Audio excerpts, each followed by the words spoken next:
नमस्कार, मैं हूँ एकता तिवारी और आप हैं। भीमसेन सिंह उज्ज्वल। और आप सभी का एक बार फिर से स्वागत है शब्दों में अनेकता एकता संघ साहित्य gallery Sahitya Sangi Ekta Tiwari acting academy and Ekta Tiwari studio in new podcast. So आज की जो हमारी जो चर्चा परिचर्चा है, आपको याद है हमारा पहला एपिसोड कहाँ से शुरू हुआ था? पाठक से लेखक तक। सही पकड़े हैं। तो पाठक से लेखक की जो जर्नी होती है, अमूमन मुझे लगता है शुरू से ही शुरू होती है, बचपन से ही। जो लोग बचपन में शौक रखते हैं कॉमिक्स पढ़ने का या different different out of course जो सिलेबस होता है स्कूल का या अदरवाइज जो हमारी चीजें होती हैं, उनके अलावा जो चीजें हम पढ़ने का शौक रखते हैं वो धीरे धीरे धीरे धीरे कन्वर्ट होती है as a serious readers, serious hmm. पाठक जिन्हें हम कहते हैं।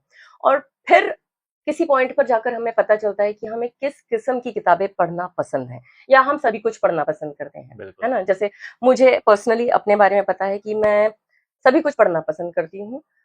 फिर उसमें मैं अच्छा और बुरा कुछ नहीं खोजती, क्योंकि मैं मानती हूँ कि बुरा और गलत जैसी कोई चीज नहीं होती।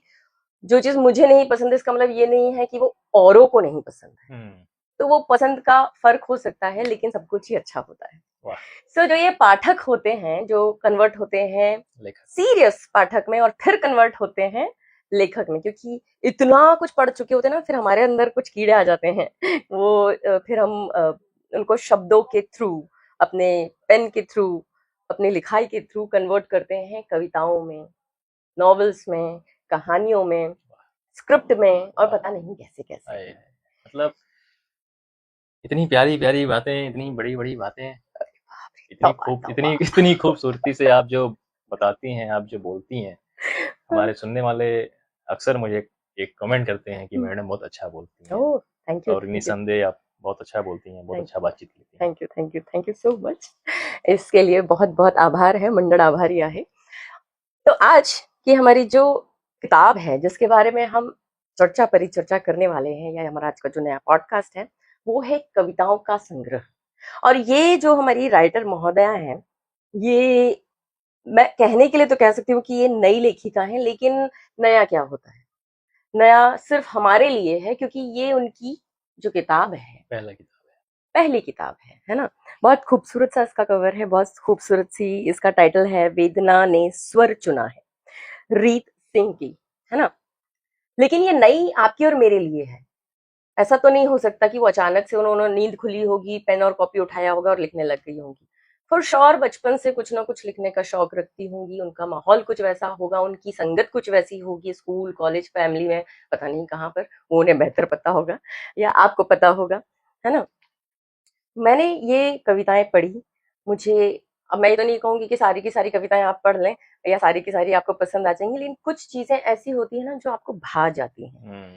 और सबसे अच्छी बात रीत की कविताओं की ये है कि नई है, फ्रेशनेस है उसमें। आप जब बहुत सारा और बहुत लोगों को पढ़ रहे होते हो तो कुछ नया जब आता है ना, तो उसमें आपको हमेशा एक नया स्वाद, कहते हैं ना, अपने हाथ का पका पका के जब आप खाते हो और हम्म। फिर किसी एक दिन अचानक किसी दोस्त के यहाँ जाते हो या कोई आकर के आपके यहाँ पका देता है, तो आपको वो स्वाद अलग सा मिलता है, वाह, स्वाद लगता है। तो वैसा ही रीत की कविताओं में कुछ भाव है, फ्रेशनेस है, और बहुत मासूमियत है, कुछ नयापन है, जिसमें सारे इमोशंस हैं, रिश्तों की बातें हो रही हैं, यहाँ पर प्रकृति की बातें हो रही हैं, हमारे भगवानों की बातें हो रही हैं, और उसके अलावा वो सारी मिसिंग चीजें जो हम रोजमर्रा की जिंदगी में दौड़ते भागते कई बार खो देते हैं या कई बार गुम हो जाती है। कई बार आपके पास ऐसी चीजें आती हैं जो आपको नहीं चाहिए, और आपको जो चाहिए वो आप खोजते रहते हैं लेकिन नहीं मिल पाती है। तो वो अधूरापन जो रह जाता है, वो हम्म। एक राइटर ऐसे पूरा करता है। और वो अपने लिए नहीं पूरा करता है, राइटर लिखता जरूर है लेकिन सिर्फ अपने लिए नहीं, वो परोस देता है अपने रीडर्स को। सो रीत की ये जो वेदना ने स्वर चुना है, इसमें आपको बहुत कुछ मिलेगा, बहुत ताजगी मिलेगी, बहुत ही फ्रेशनेस मिलेगी। और आप इनके बारे में कुछ डिटेल में बताना चाहें, उसके बाद जो मैंने कविताएं पढ़ी उनमें से जो मैंने आपके साथ साझा करने के लिए चुन के रखी हैं, वो मैं पढ़ूंगी। वाह। बहुत ही खूबसूरती के साथ, बहुत ही संजीदगी के साथ और एक-एक पहलुओं को छूते हुए आपने जिस तरीके से अपनी बात रखी है, इस किताब में कौन-कौन से रस मौजूद हैं, कौन-कौन सी चीज़ें इसमें लिखी गई हैं, क्या-क्या स्वर है, बहुत ही अच्छे तरीके से आपने बताया। सबसे पहले अगर हम बात कर लें किताब का जो टाइटल है वेदना ने स्वर चुना है। अक्सर जब हम दुःख में होते हैं, किसी शोक में होते हैं या तो हमारा हृदय बहुत व्यथित होता है, तो उसको कहने के लिए हमारे पास शब्द नहीं होते, करेक्ट। आवाज़ नहीं होती है। नॉर्मल पीपल के पास शब्दों हाँ, की कमी पड़ जाती है। तो ये रीत की किताब बिल्कुल वैसी ही है जब वो लिखती है कि वेदना ने स्वर चुना है, मतलब दर्द ने खुद ही अपनी आवाज़ चुनी है कि कैसे बाहर आऊँ? कैसे बाहर आऊँ। तो रीत हमारी छोटी बहन है, गोरखपुर से उनकी पढ़ाई-लिखाई हुई है, वर्तमान में वो विद्यार्थी हैं। ये उनका पहला काव्य संग्रह है, वेदना ने स्वर चुना है, जिसको छापा है स्वर भाषा ट्रस्ट, जो दिल्ली से छपती है किताब। इसमें किताब में इस संग्रह में गीत रीत ने रीत के सारे गीत इसमें मौजूद हैं। गीत ने रीत को चुना है और रीत ने गीत को गीत को चुना चुना है। है ऐसा वाह! हम कह सकते हैं। और आज की जो हमारी बातचीत होगी वो थोड़ी-सी अलग होगी। इसके पहले जो हमारी बातचीत हुई है वो थोड़ी-सी अलग थी। आज हम इस किताब को बातचीत में कुछ इस तरीके से आपके सामने लाएँगे कि आज हम काव्य पाठ करेंगे। हुँ, आज इसमें से कुछ गीतें हमने चुनी हैं, कुछ गीत इन्होंने चुनी हैं। हम दोनों उस गीतों को आपके सामने रखेंगे। हुँ, और रही बात रीत के बारे में तो कहने के लिए तो बहुत कुछ है, लेकिन वो रीत का परिचय आपको जब हम गीत पढ़ेंगे उसका लिखा हुआ या आप जब पढ़ेंगी तो उसका परिचय क्या है, उसका कद क्या है, आप बखूबी समझ बिना बिना पाएँगे। परिचय बताए ही आप समझ पाएँगे कि रीत कहना क्या चाहती है, रीत है कौन? हुँ, तो बहरहाल पहले ही पन्ने पे इस किताब को रीत ने समर्पित किया है अपनी दादी को और एक मुक्तक लिखती हैं कुछ यूँ कि गगन के चाँद तारों से अधिक प्यारा बताती है। गगन के चाँद तारों से अधिक प्यारा बताती है, हमारे ख्वाब को अम्मा दुआ का घर बताती है। वाह! बहुत हारे हुए पल में भी दिल उम्मीद रखता है, हमारी प्रेम की देवी हमें यूँ याद आती है। अम्मा को समर्पित ये पंक्तियाँ रीत की पहली किताब। और इस किताब की जो भूमिका लिखी है वो हमारे बहुत ही अच्छे मित्र, बहुत ही अच्छे कवि डॉक्टर प्रशांत मिश्रा अमन, उन्होंने इस किताब की भूमिका लिखी है। पूरी भूमिका तो मैं नहीं पढ़ूँगा, लेकिन भूमिका का आखिरी जो पैराग्राफ है, वो इस किताब के संग्रह के बारे में लिखते हैं। ये संग्रह महज गीतों को एक जगह एकत्र नहीं करता, बल्कि किसी के जीवन और उसके उतार-चढ़ाव को शब्द भी देता है। इसमें न जाने कितने भाव हृदय समुद्र की उठती-गिरती लहरों पर तैरते दिखाई देते हैं। हुँ, रीत ने इन तरंगों को शब्द दिए हैं और शब्दों को स्वर भी। यानी इन गीतों ने पाठक अपने ही जीवन की छाया देख सकें, अपने अंतर्मन की अनुगूंज सुन सकें, तो ये प्रयास सार्थक होगा।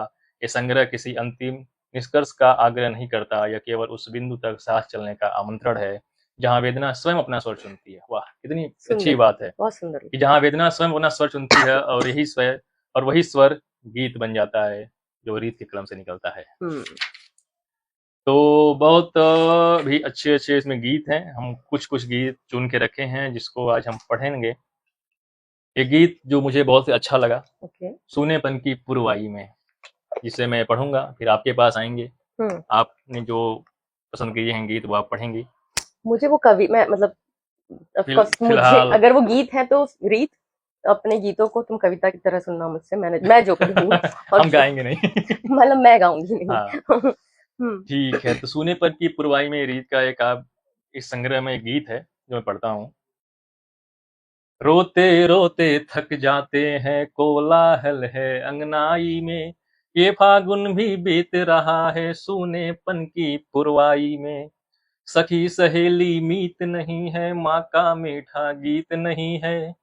सखी सहेली मीत नहीं है, माँ का गेट मीठा गीत नहीं है। गले लगा कर रंग दे चूनर, ऐसी मन में प्रीत नहीं है। गालों के पट गिले छीलते आंसू की नरमाई में, ये फागुन भी बीत रहा है सूनेपन की पुरवाई में। रंग उड़े हैं भांग पिसी है, किंतु स्याह अपना हिस्सा है। नैनों की पिचकारी में यूं घुला हुआ गम का किस्सा है। वाह! गूंज रहा है उत्सव जग में, मातम की गहराई में, ये फागुन भी बीत रहा है सूनेपन की पुरवाई में। उड़ के दुख की थाती है, बुझी नेह की पाती है। डर लगता है चेहरे से माया जब जब भरमाती है। हंसना पड़ता है चेहरे को हर झूठी अगुवाई में, हंसना पड़ता है चेहरे को हर झूठी अगुवाई में, ये फागुन भी बीत रहा है सूनेपन की पुरवाई में। सुंदर। मतलब रीत ने एक भाव को शब्द दिए और उन शब्दों को आपने ऐसे लय ताल स्वर में पिरो करके गीत बना दिया। नहीं, मतलब रीत ये वैसा रीत के गीत को मैंने गीत नहीं बनाया है, रीत ने अपने गीत को खुद ही गीत बनाया है, नहीं मैंने उन नहीं, गीतों ये को जो अपना आपने एक अभी जो स्वर दिया है दिया है। लय और ताल दे करके वो सब हाँ, जो किया है ये वो वैसा वाला हो पढ़ते गया। हुए आ जाता है। Icing on the cake and cherry on the top. वाह, ओ भाई साहब वाह। बहुत बढ़िया। तो ऐसा ही एक सुंदर। और गीत है जो मुझे बहुत अच्छा लगा, हम्म। सितारा हुआ। सितारा। रात भर चांद से बात होती रही, हाय तंझिल मिलाता सितारा हुआ। नर्म घर सर हुआ, दो लकीरें मिली, रात की देह पर सूर्य उगने लगे। मंत्र गाने लगी फिर हवा प्रेम के, दो गए राग सारे परस्पर सगे। पर पलक जब उठी खो गए दृश्य जो, स्वप्न के एक महल में उतारा हुआ। रात भर चांद से बात होती रही, आए तंझिल मिलाता सितारा हुआ। आगे रीत लिखती हैं, हम्म। एक निष्काम संकल्प साधे हुए, प्रीति ने नेह को नित्य उर्वर किया। इस तरह पीर के रुग्ण आलाप को त्याग तप से न्यायिक अवसर किया। श्वास में अश्रु घुलते रहे और फिर अंततः मन का ताला बुखारा हुआ। मतलब क्या एक बिंब है, क्या अलंकृत शब्दों का प्रयोग करके उसने अपने शब्दों को, सुंदर। गीत में वेदना को स्वर चुना है बहुत सुंदर। कि श्वास में अश्रु घुलते रहे और फिर अंततः मन का ताला बुखारा हुआ। रात भर चांद से बात होती रही, हाय तंजिल मिलाता सितारा हुआ। कुछ घड़ी बस महकते रहे श्वास में, रात रानी सरीखे प्रणय सार तुम। नैन बर बस तुम्हें जब रिझाते रहे, प्राण होने लगी गे देह के पार तुम। आगे वो लिखती हैं, मन अचानक मुड़ा लौट आया तभी, एक उम्मीद से त्रस्त मारा हुआ। रात भर चांद से बात होती रही, हाय तंझिल मिलाता सितारा हुआ। आप गाना जानते हैं गुरु? हाँ। मंचों पे बहुत कविताएं गाई हैं हमने। ये जो रीत ओ। है हमारी छोटी बहन है, गोरखपुर की है। मुझे, हमारा खून का रिश्ता नहीं है, हमारे मम्मी पापा अलग हैं, बट वो मुझे भैया मानती हैं, मैं उनको अपनी छोटी बहन मानता हूँ। हर साल वो मुझे राखी भेंट करती हैं। वो खुद तो नहीं बांध पाती, लेकिन मैं मुंबई में हूँ तो मैं किसी न किसी से बंधवा लेता हूँ। रीत को जब मैंने पहली बार सुना था 2017 के आसपास, उसकी कविताओं मतलब अभी मैं पढ़ रहा हूँ तो जैसी हैं वैसी वो लिखती थी। उसके पहले हमारा उसका कोई कनेक्शन नहीं था, कोई मुलाकात नहीं थी, कोई बातचीत नहीं थी।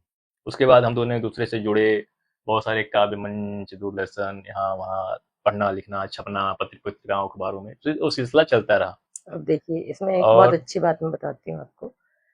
कई बार हम बहुत सारी किताबें एक ही राइटर की पढ़ लेते हैं हाँ, और हम उन्हें जानते तक नहीं, बिल्कुल। है ना? यहाँ अच्छी बात यह है, उल्टा हुआ है। आप किसी को पर्सनली पहले जानते हो, आपने पर्सनली पहले किसी को सुना है और फिर उसके बाद आप उसको पढ़ रहे हो, एज इन उसकी बुक पब्लिश हुई है जी, और अब आपके हाथों में है और आप उसको साझा भी कर पा रहे हैं। तो ये एक दो अलग किस्म की जर्नी, ये भी आप, ये एक एग्जाम्पल है आपके लिए। मतलब जो हम पाठक से लेखक तक की जो बात कर रहे हैं, बिल्कुल। तो जब हम एज ए पाठक बहुत सारे अननोन राइटर्स को पढ़ते हैं या अननोन किताबों को या जॉनर्स को पढ़ते हैं, है ना? कई बार ऐसी किताबें आती हैं जिनका नाम भी नहीं सुना होता है, राइटर्स का भी नहीं सुना होता, फिर पसंद आती है तो फिर हम उनकी और गूगल करते हैं, फिर और हुँ, रिसर्च करते हैं, फिर और किताबें मंगाते हैं, पढ़ते जाते हैं और अनजाने में ही हम ऐसा ऐसा फील करते हैं कि हम उन्हें जानते हैं। पर्सनली हम जानते हैं। एक तो पढ़ते हुए पहले आपको ऐसा लगता है कि आप उस किताब के भीतर जो शब्द हैं या किरदार हैं या कविताएं हैं, तो आप उससे पर्सनली कनेक्ट हो जाते कनेक्ट हैं, करते प्यार हैं। हो जाता है ना? बिल्कुल, बिल्कुल। फिर उस लिखने वाले से हो जाता है, फिर आप उस धर्रे में ढलते चले जाते हो, उस जर्नी पे चल देते हो। तो यहाँ best part is the second part, जो आपके साथ हुआ कि आपकी ब्लड रिलेशन नहीं है, ब्लड सिस्टर नहीं है, बट बावजूद same connectivity, same thoughts, same interest, that resonance is there, just because आप लोगों को एक तरीके की चीजें पसंद है। और यही ब्यूटी है इस दुनिया की, इन शब्दों के खेल की। और जो लोग पढ़ना पसंद करते हैं, जो भी पाठक गण हैं, जो भी लेखक गण भी हैं, वो मेरी इस बात से एकदम इत्तेफाक रखेंगे कि मैं जो कह रही हूँ वो बहुत ही जादूगर बात है, मैजिकल बात है। ये जादूगरनी तो आप हैं। जादू ओह जादू तो आप करती हैं। ओह, तौबा तौबा। तो इसी गीत संग्रह में एक और गीत है जो मुझे बहुत अच्छा लगा। हम्म। कई बार ऐसा होता है कि हमारे अंदर, हमारे भीतर बहुत सारी चीज़ें चल रही होती हैं, हम्म। लेकिन हमारे पास कोई दोस्त यार नहीं होता है, कोई नहीं होता है, मम्मी-पापा नहीं होते, घर वाले समझते नहीं हैं उन चीज़ों को, बिल्कुल। आपके जज़्बात को, आपको चीज़ों को। तो आप अंदर-अंदर ही ना बहुत घुटने लगते हो, अंतर्मन में एक पीड़ा लेके आप बस चलते रहते चलते हो। रहते हो, आप एक माध्यम खोजते हो कि किससे कहें, क्या कहें? कुछ लोग डायरी पेन लेते हैं, अपने भाव लिखते हैं, कुछ ऐसे भी लोग होते हैं जो कविताएँ लिखते हैं, कहानियाँ लिखते हैं, उपन्यास लिखते हैं, कुछ और लिखते हैं। तो रीत को पढ़ते हुए जितना मैंने रीत को जाना है, जो हमारी बातचीत है, जो हमारी मुलाकात है, उसने अपने पूरे ख़्याल को, पूरे अपने जज़्बात को इस पहले गीत संग्रह में उसने बहुत ही अच्छे से, बहुत ही बखूबी, बहुत ही बारीकी से उसने पिरोया है। हम्म। उसके इस किताब में उसके अपने खुद के भी दुःख हैं, उसने जो अपने आस-पास लोगों के देखे हैं, तो सब कुछ इसमें उसने बहुत ही अच्छे से पिरोया है। मैं हमेशा कहती हूँ इस बात को, और बहुत जगहों पे कहती हूँ इस बात को, कि कोई भी लिखी हुई जो आप चीजें पढ़ते हैं, वो किस्से, कहानी, कुछ भी हो सकता है, कविताएं, वो राइटर अगर संवेदनशील है, कंपैशनेट है, इमोशनल है, तो जरूरी नहीं है कि वो अपने ही दर्दों को या अपने ही इमोशंस को पिरोए। कई दफे ऐसे होता है कि उसकी लाइफ में कुछ भी प्रॉब्लम नहीं है, उसकी लाइफ सरल सहज है, हुँ, बट वो इतना ज्यादा कंपैशन ठूस के भरा है भगवान ने उसके अंदर, इतनी जोरदार संवेदनाएं भरी हैं कि वो इर्द गिर्द जरा जरा सी बातों से या किसी की तकलीफ से इतना ज्यादा फील कर लेता है कि वो तुरंत रोने भी लगता है, आंसू भी आ जाते हैं, उसको ऐसा करंट भी लगने लगता है। मैं इसलिए इतना डीपली इस बात को कह पा रही हूँ क्योंकि मैं खुद जानती हूँ क्या होता है वो उस समय बिल्कुल, पे, जब बिल्कुल। आप, आपकी तकलीफ नहीं लेकिन किसी और की तकलीफ है और आप ऐसे अंदर से बिल्कुल निचुड़ जाते हो। हुँ, तो इस तरह की जब भगवान संवेदनाएं देता है भीतर ना, तब भी इंसान इस तरह से लिखता है। ये जो लिखाई है ये बिल्कुल। उस तरह की डीप और डेप्थ है इसमें। ऐसा है ये गीत, रीत लिखती हैं आगे, हम्म। जब-जब हमको रोना था। हम्म।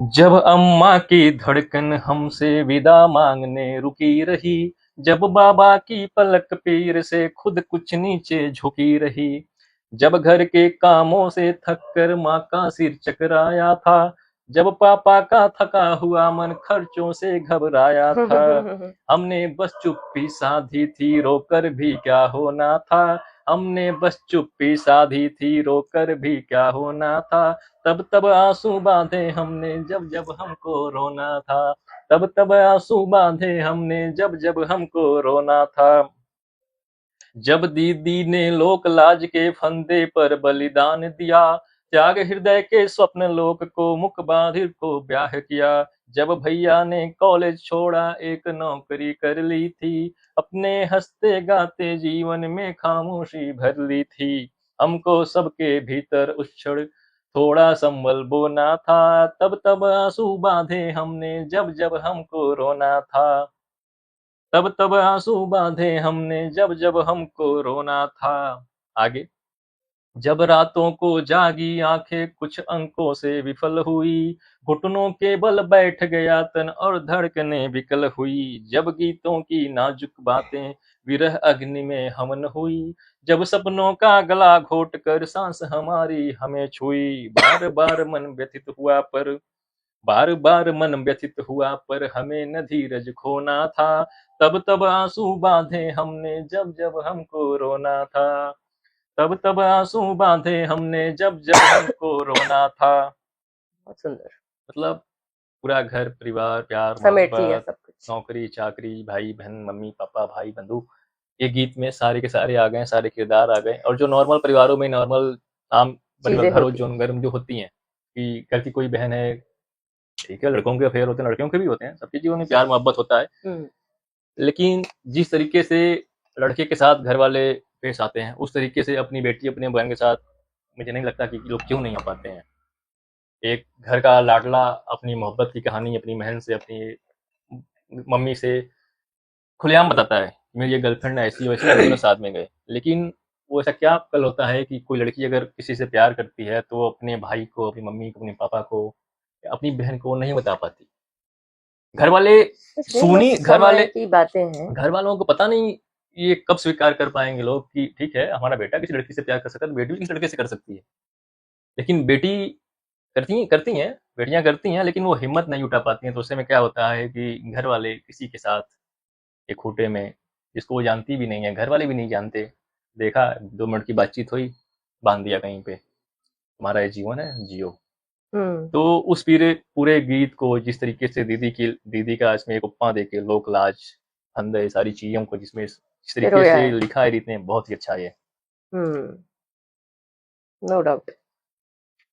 ये इतनी डिटेलिंग क्योंकि आप जानते हैं इस करके बता पा रहे हैं, लेकिन otherwise as a third person जो नहीं जानता पर्सनली किसी को, उसके लिए भी ये बहुत ब्यूटीफुल पोयम है, जिसमें हर रिश्ते को बांधते हुए समय समय पर जो घटनाएं जीवन में चलती रहती हैं बढ़ते हुए, तब तब क्या क्या भोगते हुए, क्या क्या कंट्रोल करते हुए, क्या पकड़ते क्या छोड़ते हुए इंसान जीवन में बढ़ता चला जाता है।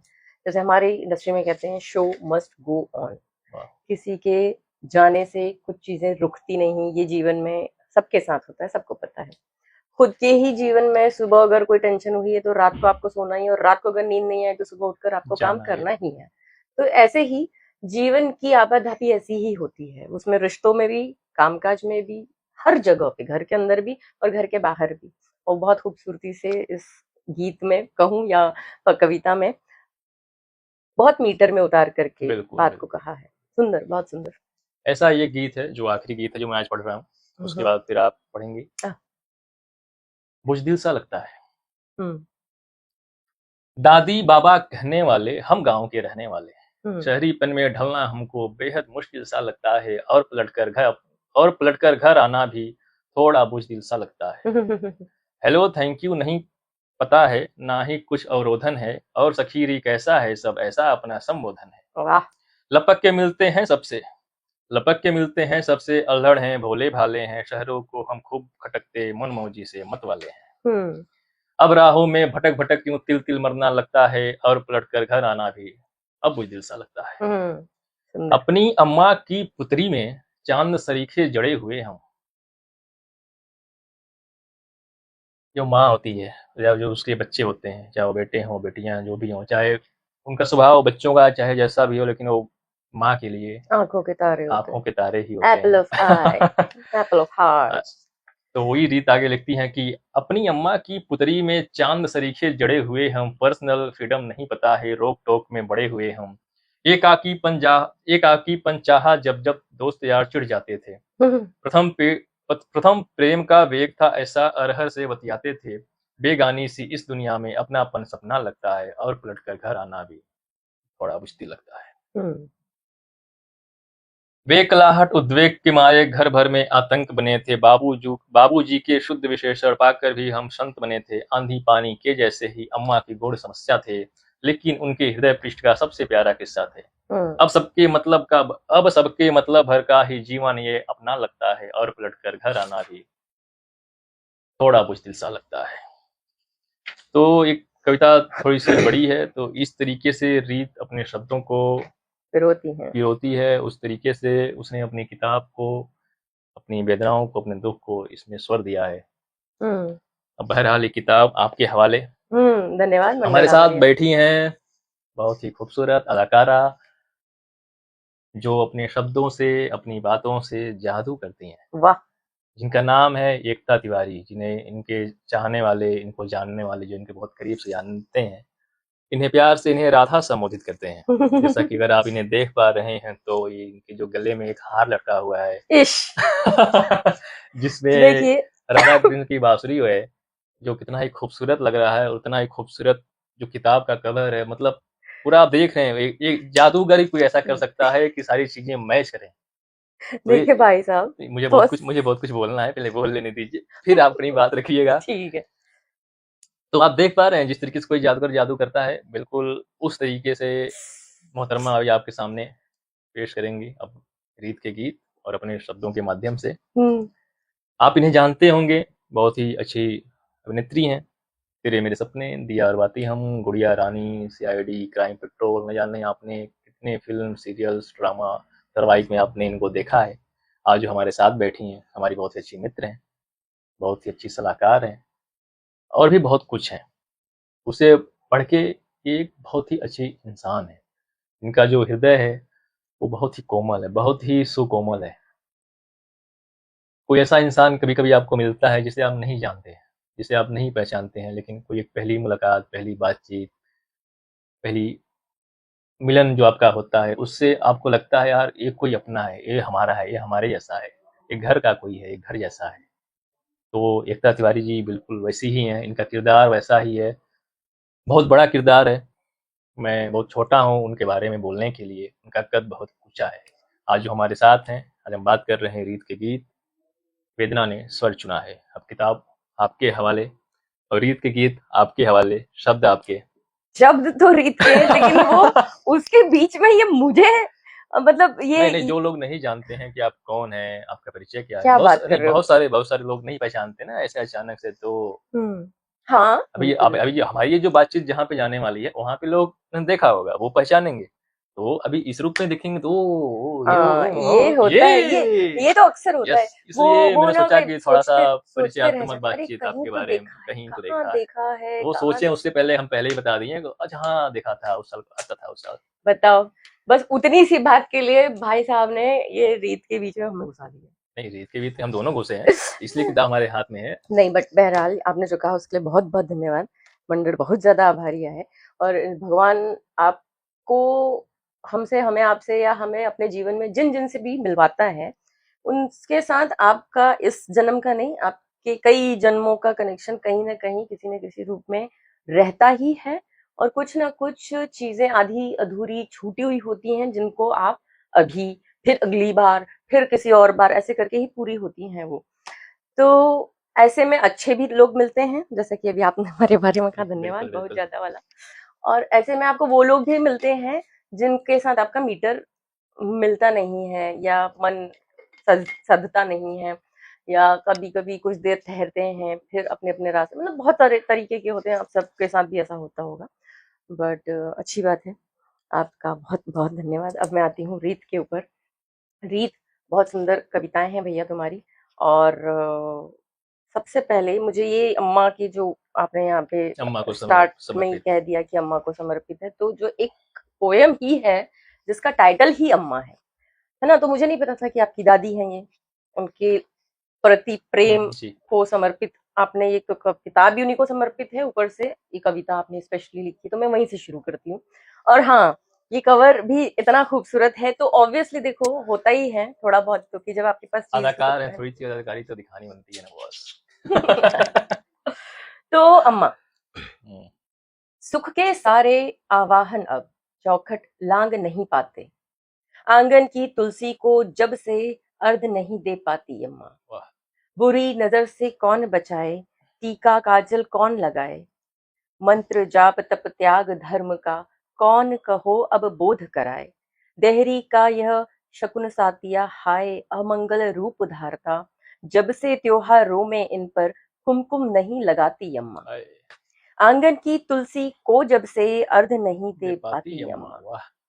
मन का सबसे खास सितारा जैसे बादल में खो जाए, या होठों की खामोशी ज्यों अपनी पीड़ा कह ना पाए। एक आंचल को पकड़ सिसकती आंखें भूल गई नींदों को, अब माथे पर हाथ फेर कर किससे नहीं सुनाती अम्मा। उफ़, आंगन की तुलसी को जब से अर्ध अर्घ नहीं दे नहीं पाती अम्मा, दे वाह! पाती अम्मा। बहुत खूबसूरत। अम्मा की ममता से घर के सारे देव हुए वंचित हैं, उनके लाडले कान्हा भी अब माखन मिश्री को वर्जित है। चौखट चौखट पर भी धूल जमी है, तरसे वंदनवार कसीदे, गीता मानस गाकर इनको जब से नहीं सुलाती अम्मा। उफ़, आंगन की तुलसी को जब से अर्ध नहीं दे पाती पाती अम्मा। अम्मा, वाह! मतलब बहुत खूबसूरत। इतनी अच्छी बातों के साथ, इतने अच्छे शब्दों के साथ, जिस तरीके से उसने अपनी दादी को एक श्रद्धांजलि बोल सकते हैं, जिस तरीके से उसको अर्पित किया है।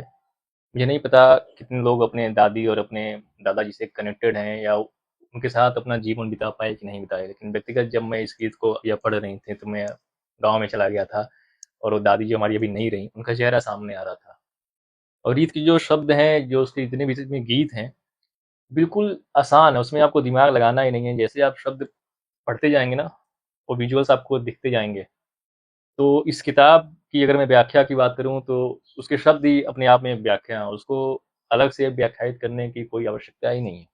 मैं वहीं आ रही थी कि आपने कहा हुँ। कि जैसे आप गाँव पहुँच गए। अब जैसे जिनके पास दादा-दादी, हाँ, नाना-नानी है ना, अब हमने तो दादी नहीं देखी हैं। वही।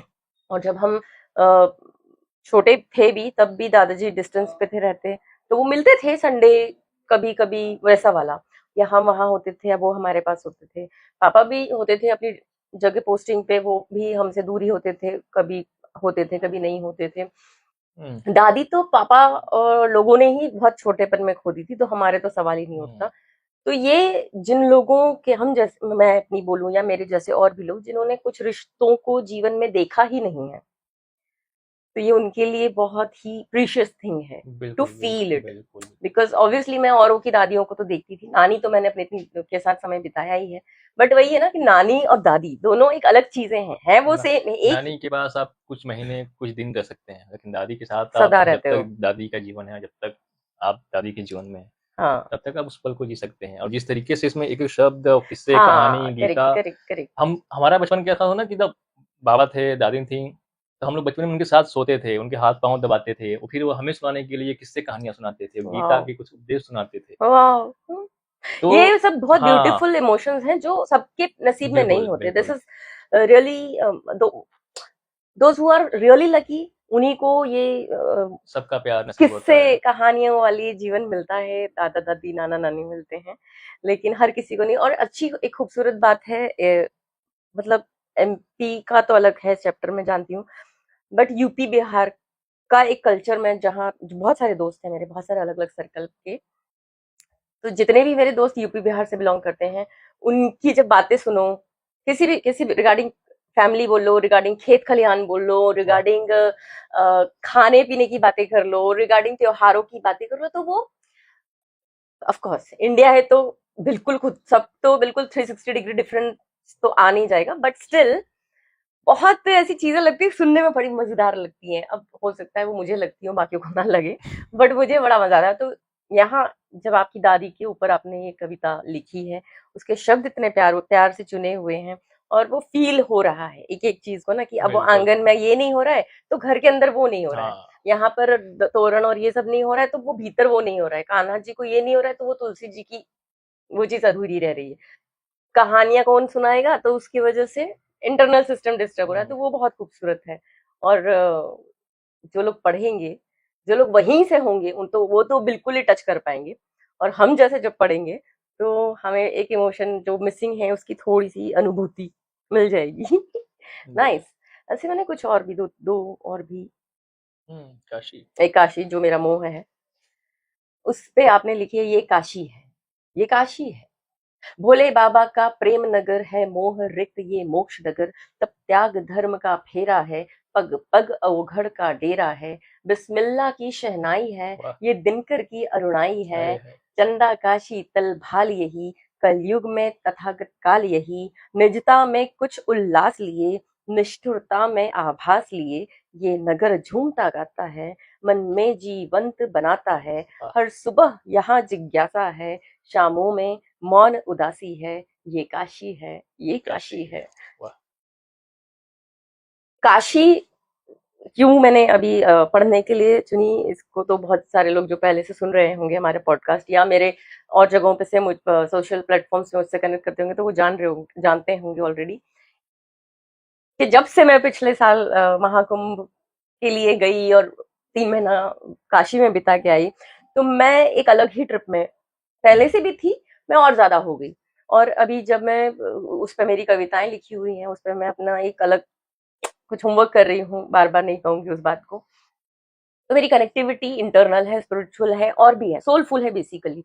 तो उसका जब भी कुछ मुझे पढ़ने को मिलता है या कहीं कुछ देखने को मिलता है, तो मैं वहां रुक जा, हम होता है ना हम सभी के साथ कि जो आपके यहाँ पर कुछ चीज होती है रुकी हुई, या आप जिस एक फ्लो में चल रहे होते हो, एक डायरेक्शन में चल रहे होते हो, तो जैसे ही उससे मिलता जुलता कुछ होता है सामने, तो आप रुक जाते हो, बिल्कुल अटक जाते हो। और फिर आपको मिलेगा तो वही सिमिलर सा, बस शब्द मेरे नहीं होंगे, भाव मेरे नहीं होंगे, बट यस, घूम फिर के इमरती वही होती है मिठास वही होती है। तो ये थी आपका रीत की काशी, बहुत खूबसूरत तरीके से पिरोई हुई। और एक, अब ये देखिए इमोशंस सारे, जो मैं कह रही हूँ ना कि जब आप अलग अलग चीजों को पढ़ते हैं, अलग अलग चीजों को घटते हुए इर्द गिर्द देखते हैं, और फिर जब आप तब पाठक से राइटर बनते हैं, तो ये होता है। जैसे कि उन्होंने पहले अपनी दादी वाला एक इमोशन, बाकी आपने जो पढ़ा वो एक डिफरेंट डिफरेंट सारी चीजें थी, यहाँ एक दादी वाला इमोशन हमने देखा, पूरा घर उसमें पिक्चराइज हो गया, है ना। फिर इस अभी हमने काशी को पढ़ा, तो उसमें घाटों के सुबह और घाटों की शाम तक पूरा कवर हो गया, वो एक अलग इमोशन। अब ये तीसरा इमोशन देखो, मौन मौन रहना भी कठिन है, बात कहना भी कठिन है, मौन रहना भी कठिन है। मन तड़पता और भीतर एक कंपन हो रही है, मूंद कर पल के अकेली आंख बेसुध सो रही है। जब व्यथा ही मथ रहे हों शब्द भीतर खोल कर यूं, होठ घायल हो भले हम बोलते सब तोल कर क्यों। लोह की जंजीर तिस पर कैद खाने सा अंधेरा, हाय ये दुर्भाग्य जिसको रोज सहना भी कठिन है, बात कहना भी कठिन है, मौन रहना भी कठिन है। बहुत सुंदर है अनिश्चित लोग फिर भी, है अनिश्चित लोग फिर भी मित्र कहना पड़ रहा है, इस तरह दुर्गंध को भी इत्र कहना पड़ रहा है। बेचैन खुद को चले हैं फूल स्वाभिमान वाले, बेचने खुद को चले हैं फूल स्वाभिमान वाले, और कुटिलता लोभ लेते पात्र है सम्मान वाले। कौन बलिहारी यहाँ पर जो अधम का दंभ तोड़े, कौन बलिहारी यहाँ पर जो अधम का दंभ तोड़े, कालकुटों की तलैया और बहना भी कठिन है, कालकूटों की तलैया और बहना भी कठिन है, बात कहना भी कठिन है, मौन रहना भी कठिन है। वाह, बहुत खूबसूरत। तो ये इतने सारे इमोशंस जब आपने भीतर भी कुछ घट रहे होते हैं, दूसरों के भी हम इधर इर्द गिर्द जब देख करके उन्हें फील कर रहे होते हैं, तो वो सारे महसूस करते करते करते जब वो शब्द ऐसे अपने आप आते हैं ना, तो वो ऐसे बिखरते हैं, वेदना ने स्वर चुना है के रूप में। बहुत सुंदर, बहुत फ्रेश, अलग तरीका, अलग तरीके की कविताएं मेरे लिए इसलिए बोल रही हूँ क्योंकि कविताएं इतना कुछ पढ़ते हैं ना, इतनी सारी अलग अलग लोगों को, महान महान बड़े बड़े लोगों को, नॉवेल से लेके कहानियों से लेकर कविताओं से लेकर अपने यहाँ की और बाहर की सब कुछ मिला जुला कर कह रही हूँ। लेकिन जब कुछ नया आता है तो उसमें वो ताजगी होती है और होनी भी चाहिए।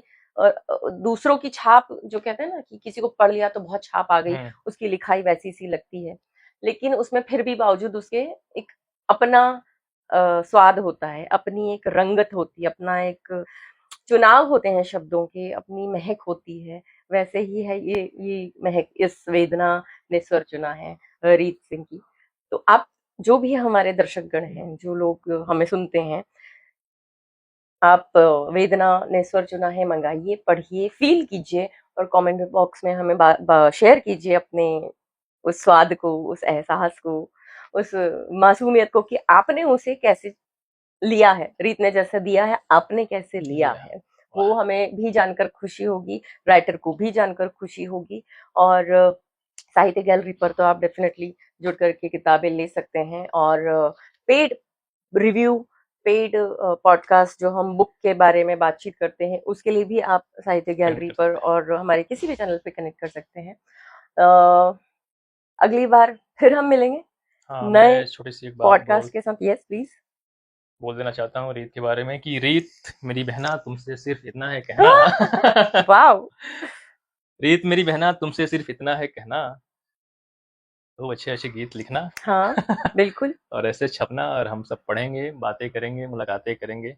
हम्म। और बहुत-बहुत बधाई तुमको तुम्हारी पहली गीत संग्रह के लिए, तुम्हारी इस किताब के लिए। खूब आगे बढ़ो, ये बार मस्त बार रहो। गीत संग्रह की आवाज जो आ रही है मुझे पता नहीं वो। तो बहुत-बहुत बधाई तुमको इस किताब के लिए, इस नई आमद के लिए, एक नए काम के लिए। नई शुरुआत, शुरुआत बहुत खूबसूरत है। इस को पकड़ के रखना और आगे बढ़ते रहना। All the very best for आगे की लिखाई। और खूबसूरत चीजें हम तक आती रहें, हम पढ़ते रहें, साझा करते रहें, दुनिया पसंद करे और जिस तरह से आपने अपने स्वरों को बांध कर यहाँ पर पेश किया है, लोग उसे, उस वेदना को स्वर ने चुना है को प्यार दें, सराहें, गले से लगाएं और आपकी आने वाली चीजों का इंतजार करें। बिल्कुल। तो ठीक है, आज की इस पॉडकास्ट को हम विराम देते हैं और फिर मिलेंगे अगले पॉडकास्ट में, अगले एपिसोड में। तब तक के लिए अपना ख्याल रखिएगा, तो पढ़ते रहिएगा और हमारे एपिसोड को शेयर कीजिएगा अपने लाइक दोस्तों से, करिए, कमेंट कीजिए, सब्सक्राइब कीजिए, उसको फैलाइए, थोड़ा-सा उसका एक मकान ऑरा बनाइए। बनाइए, बने हुए को और चढ़ाइए, बढ़ाइए, है ना? ताकि वो और लोगों तक पहुँच सके। बस करेक्ट। बात हमारी इतनी सी है। आप थोड़ा-सा हमें सपोर्ट करेंगे तो हमारा जो कुनबा है बढ़ता चला साहित्य जाएगा। का, वो थोड़ा और बड़ा होगा। जो पढ़ने वाले लोग हैं, जो नए पाठक हैं, हम्म। उन तक हम पहुँच पाएँगे। उन तक कुछ हमारी बातें पहुँचेंगी, उन्हें अगर अच्छी लगेगी तो कोई नया पाठक बनेगा। तो करेक्ट। हमारे लिए अच्छा है, हमारे देश के लिए अच्छा है, आप सबके लिए अच्छा है, समाज के लिए अच्छा है। हम्म।